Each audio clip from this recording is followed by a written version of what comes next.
ہمارے ساتھ کچھ غیر مسلم لوگ پڑھتے ہیں، جیسے اسکول، کالج، یونیورسٹی وغیرہ میں، تو کینٹین میں کبھی بیٹھ جاتے ہیں تو وہ کوئی کھانے پانی کی آفر کرتے ہیں، کسی ڈرنک کی آفر کرتے ہیں.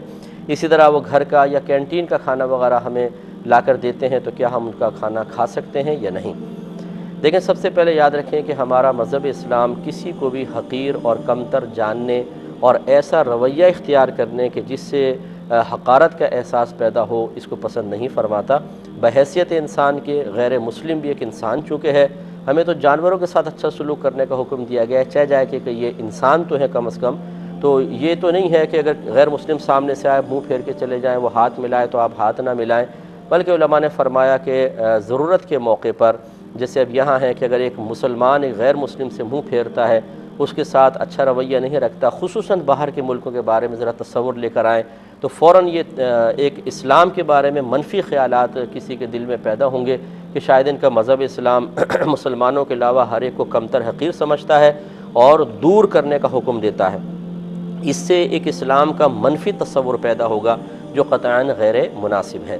تو لہٰذا ظاہری برتاؤ کی علماء نے اجازت دی ہے، جیسے آپ اسکول کالج میں ہے، ہائی ہیلو ہو جاتی ہے، کبھی بیٹھ گئے کینٹین میں تو ساتھ بیٹھ کے کھانا بھی کھا لیا، تو یہ چیزیں اس کو شریعت منع نہیں کرتی ہے، یہ کر سکتے ہیں. شریعت جو منع کرتی ہے وہ دوستی کو منع کرتی ہے. دوستی کا مطلب یہ نہیں ہے دعا سلام، بلکہ دوستی کا مطلب ہے کہ آپ ان کے ساتھ بہت زیادہ اٹھیں بیٹھیں، اپنے دل کے راز ان کو بتائیں، اپنے ویک پوائنٹس ان کو بتانے میں جھجک محسوس نہ کریں، آپ ان کے ساتھ بہت زیادہ وقت گزارنا چاہیں، اپنے مال پر ان کا حق تصور کرنے لگ جائیں، گویا کہ بہت زیادہ گھل مل جانا، اس کو شریعت نے ناپسند کیا ہے. اور اس میں شریعت کی بہت بڑی حکمت یہ ہے کہ جب انسان خود اپنے مذہب کو نہ جانتا ہو، اپنے دین کو نہ جانتا ہو، جس سے کہ اکثر مسلمانوں کی حالت ہے. بعض کہتے ہیں میں نے اس لیے غیر مسلم سے دوستی کی ہے تاکہ میں اس کو اسلام کی دعوت دوں. تو میں اس بھولے بھائی سے یہ پوچھتا ہوں کہ یہ بتائیے آپ کو اپنا دین اسلام معلوم ہے؟ اگر یہ آپ سے پوچھ لیتا ہے کہ بتائیں آپ کے نزدیک اللہ تبارک و تعالیٰ کا کیا تصور ہے، یا ایک شخص کو اللہ تعالیٰ کا انٹروڈکشن کیسے کروانا چاہیے، تو بیچارے ان کے پاس جملے نہیں ہوتے کہ یہ ذہن میں مرتب کر کے ان کو اچھے انداز سے ذکر کر سکیں. اگر وہ پوچھ لے کہ بتائیں اسلام کیا ہوتا ہے، تو اسلام کو بیان کرنے کے بارے میں ہمارا مسلمان 10 بار سوچے گا.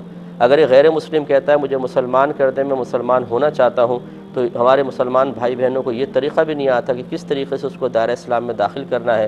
بولتے ہیں جی وہ مسجد قریب ہے، مولوی صاحب کے پاس چلے جائیں، وہ بتائیں گے. جب ایسی صورتحال ہو تو اگر زیادہ گھلیں گے ملیں گے تو ہو سکتا ہے کہ ان کی عبادات اچھی لگیں، کوئی عقیدہ باطلہ کی طرف انسان کی توجہ چلی جائے اور وہ اچھا محسوس ہونے لگے. ہو سکتا ہے کہ چونکہ اپنے مذہب کو تو ہم نے سیکھا ہی نہیں اور اس کی اچھائی تو ہمارے سامنے بھی مکمل طور پہ واضح نہیں ہے، لہٰذا یہ ہو سکتا ہے ہم کہیں کہ نہیں یار ہمارے مذہب سے تو یہ مذہب اچھا ہے، حالانکہ وہ ان کا مذہب نہیں ہے، وہ ان کا اپنا ایک طریقہ کار ہوگا، ان کی اپنی عادات و اطوار ہوں گی. جتنا مذہب ہمارا کامل ہے کہ کوئی مذہب کامل نہیں ہے. میں چیلنج کرتا ہوں، میں گارنٹی سے کہتا ہوں ہمارا مذہب اسلام سب سے زیادہ کامل ہے. اور اگر آپ یورپ کنٹریز پہ چلے جائیں، باہر کے ملکوں میں چلے جائیں، وہاں جتنا بھی امن، جتنا انصاف اور جتنی اچھائیاں نظر آ رہی ہیں، آپ یقین کریں یہ سب کا سب اسلام ہے. یعنی یہ مراد کہنے کی یہ ہے کہ وہ مسلمان نہیں ہیں، لیکن یہ اسلامی تعلیمات ہیں، ساری اسلامی تعلیمات ہیں. آپ اٹھا کے پڑھ لیں، سرکار کا دور مبارکہ دیکھ لیں، صدیق اکبر رضی اللہ تعالیٰ عنہ، عمر فاروق رضی اللہ تعالیٰ عنہ کا انہوں نے اختیار کیا.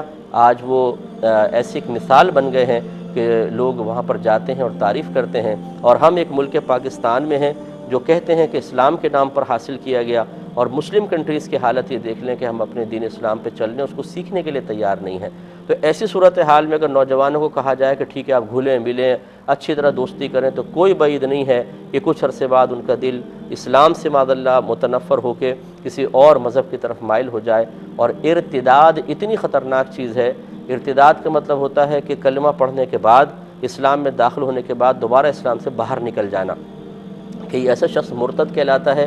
اس کی زندگی کے پچھلے سارے اعمال برباد ہو جاتے ہیں، نکاح ہے تو نکاح ٹوٹ جاتا ہے، اور اگر اللہ نہ کرے اس کو دوبارہ کلمہ پڑھنے کی توفیق نہ ہو، دوبارہ دخول اسلام کی توفیق حاصل نہ ہو، تو یہ ہمیشہ ہمیشہ جہنم میں جائے گا.